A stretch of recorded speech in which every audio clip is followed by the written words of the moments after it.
સાંજ ઢળે છે ધીમે ધીમે, આકાશ રંગ બદલે છે, આજની આ મહેફિલમાં દિલની વાતો ખુલ્લી પડે છે. નમસ્કાર મિત્રો, શતરંજ ગુજરાતીમાં હું સરફરાઝ વોરા.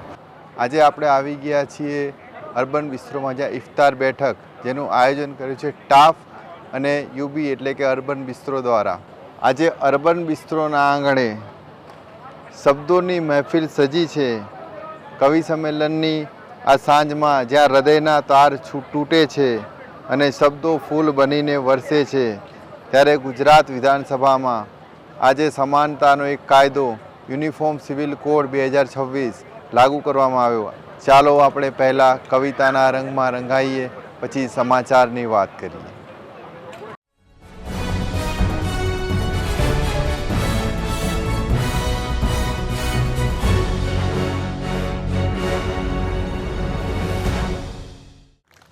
આજની ઇફતાર બેઠકની શરૂઆત થવા જઈ રહી છે, તો હું મન સંચાલન માટે વિરલ દેસાઈને વિનંતી કરીશ, જોરદાર તાળીઓ થઈ જાય.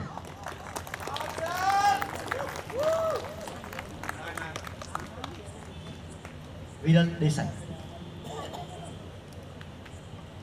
આ ભાઈનું નામ હું ભૂલી ગયો, પણ એમની એટલી બધી તાલીઓ પહેલા પડાવી લીધી ને કે હવે અમારા છૂટશે ને તો હું તારા જોડે લઈશું ભાઈ. તો આ સ્ટાફે જે સરસ આયોજન કર્યું છે, તમને એમ કે આ ઇફતાર પાર્ટી રાખી છે, ઈદ પછી શું કરવા, હે કે આ આયોજન તો ઈદના પહેલા કે ઈદના દિવસે હોવું જોઈએ. તો તન્મયભાઈ મને સાઈડમાં રાખીને કીધું હતું કે આવું કહી દેજે. હું કહું છું કે ईद के दिन न सही, खैर सही ईद के बाद. ईद के दिन न सही, खैर सही ईद के बाद. हमें तो ईद मनानी है तेरी ईद के साथ.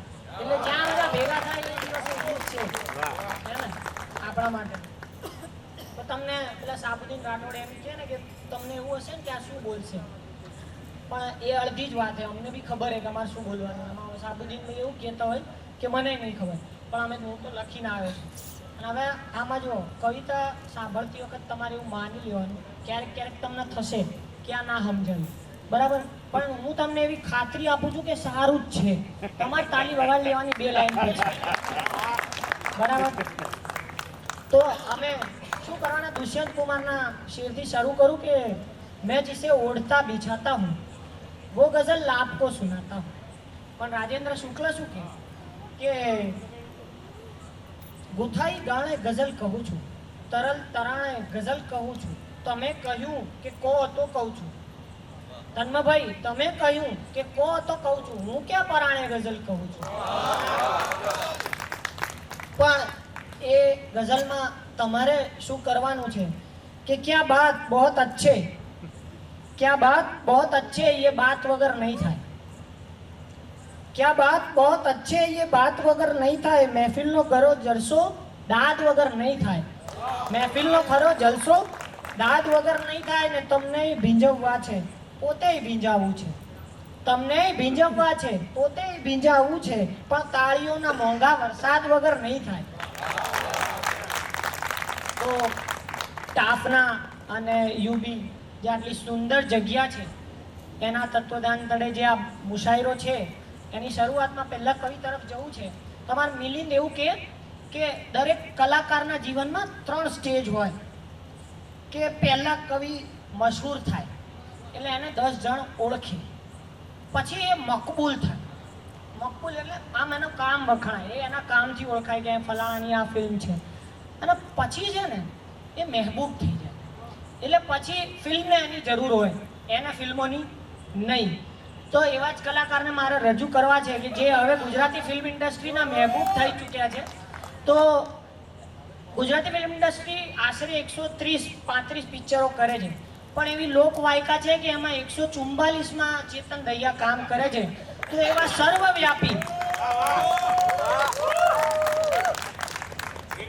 સર્વવ્યાપી ચેતન દહિયાને હું કાવ્ય પાઠ માટે આમંત્રિત કરું છું. એ અહીંયા ના પહોંચે ત્યાં સુધી તાળીઓ વગાડજો, તમારા ઘરના જો. હા, એમાં તમારી જશે આપણું, અમારી નહીં. વિરલ, શરૂઆત આવી જ હોવી જોઈએ.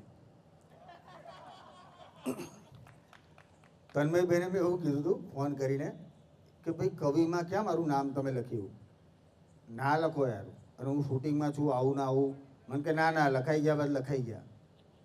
એટલે હવે તમારે, અને આ મોટા મોટા કવિઓ છે જેમને સાંભળીને હું મોટો થયો છું, જેમને હજી પણ જેમના શેરોનો હું કાયલ છું, જેમને માણવા એક લાવો છે. એટલે આજે લાવો માણવા માટે હું આવ્યો હતો, પણ તમે મને ઉપર મંચ પર બોલાવ્યો છે. મનર સાહેબ મારા બહુ હૃદયપ્રિય છે. એટલે આજે ભલે મને કવિતા અને હું મારી 2-3 લખેલી રચના કરીશ, પણ સાથે મનરભાઈની એક ગીત પણ કરીશ. બરાબર? એટલે રચના પહેલી, ચેતનભાઈ કોણ? ચેતન દૈયાને ઓળખવા હોય તો એમની રચના છે. જો રચનાને પામી જાઓ તો ચેતનભાઈ ખરા અર્થમાં કેવા છે સમજાઈ જાય. કે છે તિજોરી ઘરમાં, છે તિજોરી ઘરમાં, તોય ખુલ્લા દ્વાર રાખું છું. કે છે તિજોરી ઘરમાં, તોય ખુલ્લા દ્વાર રાખું છું. માણસોની ઓળખ નથી મને, એટલે મિત્રો 1000 રાખું છું. કે છે તિજોરી ઘરમાં, તોય ખુલ્લા દ્વાર રાખું છું. માણસોની ઓળખ નથી મને, એટલે મિત્રો 1000 રાખું છું. મારા ચહેરાનું સ્મિત જોઈ ઘરે ના આવી જતા, મારા ચહેરાનું સ્મિત જોઈ ઘરે ના આવી જતા. તિજોરી સાથે એક તલવાર પણ રાખું છું.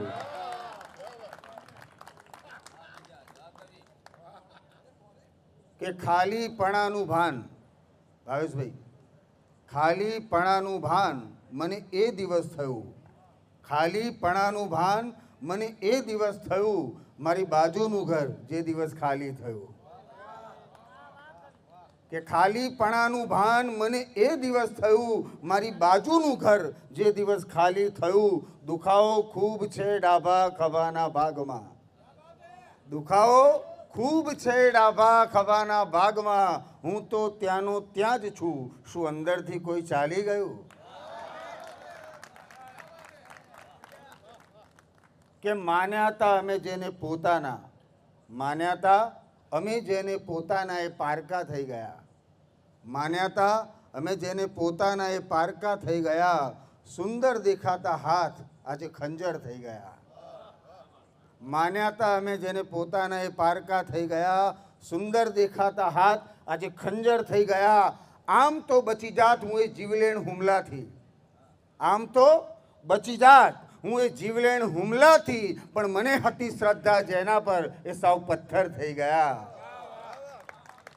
કે મને હતી શ્રદ્ધા જેના પર એ સાવ પથ્થર થઈ ગયા. સુંદર દેખાતા હાથ આજે ખંજર થઈ ગયા. વાહ ભાઈ વાહ. હું જાતે વાહ કરતો હું વચ્ચે વચ્ચે,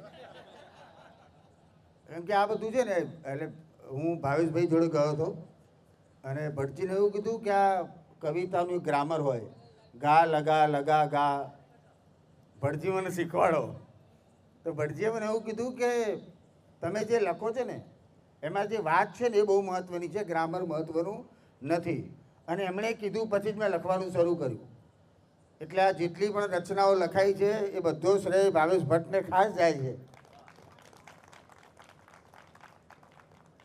કે મારું સ્વપ્ન બની પતંગિયું આકાશમાં ઉડી ગયું, મારું સ્વપ્ન બની પતંગિયું આકાશમાં ઉડી ગયું. મેં આંખ ઉગાડી જોયું તો પતંગિયું વાદળ બની ગયું, મેં આંખ ઉગાડી જોયું તો પતંગિયું વાદળ બની ગયું. આ વાદળોની વર્ષા અવનીને લીલીછમ કરી નાખે છે, આ વાદળોની વર્ષા અવનીને લીલીછમ કરી નાખે છે, અને પળભરમાં સૂર્ય પાણીને શોષી નાખે છે.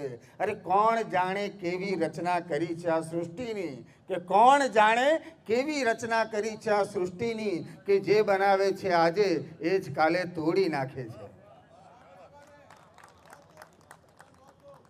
વાહ વાહ વાહ. હવે વધારે મેં આ તો કેવું છે, જેટલી મને યાદ છે એટલી બધી બોલી જાઉં છું એમ, અને જેટલી યાદ છે એટલી જ લખી છે.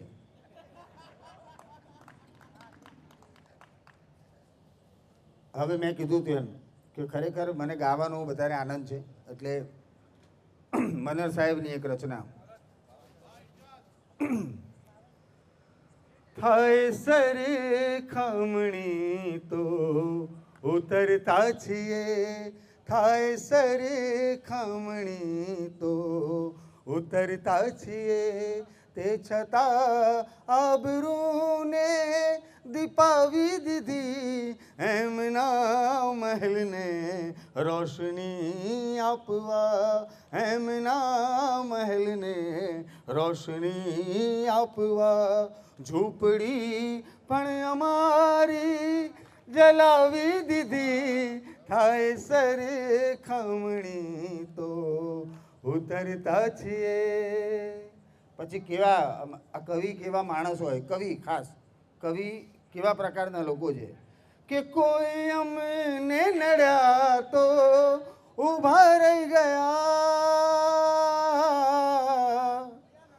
કોઈ અમને નડ્યા તો ઊભા રહી ગયા, પણ ઊભા રહી અમે કોઈને ના નડ્યા. ખુદ અમે તો ન પહોંચી શક્યા મંઝિલે, ખુદ અમે તો ન પહોંચી શક્યા મંઝિલે. વાટકીન તું બીજાને બતાવી દીધી, થાય સરખામણી તો ઉતરતા છીએ. કોણ જાણે હતી કેવી વર્ષો જૂની જિંદગીમાં સેવી તન્હાઈની, તન્હાઈની, તન્હાઈની, તન્હાઈની, તન્હાઈની. કોણ જાણે હતી કેવી વર્ષો જૂની જિંદગીમાં સેવી તન્હાઈની. કોઈએ જમસ્તું પૂછ્યું કેમ છો, કોઈએ જમસ્તું પૂછ્યું કેમ છો, એને આખી કહાની સુણાવી દીધી, થાય સરખામણી તો ઉતરતા છીએ. છેલ્લો એક શેર છે કે જીવતા જે ભરોસો હતો ઈશ પર, એ મર્યા બાદ બેફામ સાચો ઠર્યો. જીવતા જે ભરોસો હતો ઈશ પર, એ મર્યા બાદ બેફામ સાચો ઠર્યો. જાત મારી ભલે ને તરાવી નહીં, જાત મારી ભલે ને તરાવી નહીં. લાશ કિન તું અમારી તરાવી દીધી, થાય સરખામણી તો ઉતરતા છીએ. Thank you.